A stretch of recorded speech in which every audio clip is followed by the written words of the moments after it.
He missed his flight to हज, लेकिन जो उसके बाद हुआ उसने सबको हिला कर रख दिया।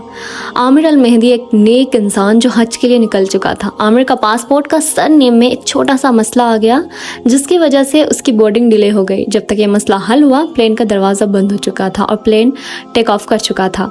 पायलट ने गेट खोलने से दोबारा मना कर दिया, लेकिन आमिर ने हिम्मत नहीं हारी और कहा मैं बिना हज किए घर नहीं जाऊँगा। एयरपोर्ट पर एक ऑफिसर ने कहा अल्लाह ने तुम्हारा हज इस साल नहीं लिखा। तो आमिर ने जवाब दिया नियत हज की है, इंशाल्लाह मैं ज़रूर जाऊंगा। फिर प्लेन ने उड़ान भरी मगर टेक्निकल फॉल्ट की वजह से वापस आना पड़ा। मेंटेनेंस के बाद दोबारा प्लेन ने ट्राई किया लेकिन फिर से वापस आ गया। तब पायलट ने कहा मैं तब तक नहीं उड़ूंगा जब तक आमिर को प्लेन पर नहीं ले आते। आखिरकार फिर आमिर को प्लेन में चढ़ा दिया गया और उसका लंबा इंतज़ार ख़त्म हुआ। बाद में सोशल मीडिया पर उसका वीडियो वायरल हो गया जिसमें वो सऊदी एयरपोर्ट पर मुस्कुराते हुए शुक्रगुजार नजर आए। ये कहानी सबको ये याद दिलाती है कि अगर इरादा साफ हो और नीयत सच्ची हो तो हर मुश्किल आसान हो जाती है।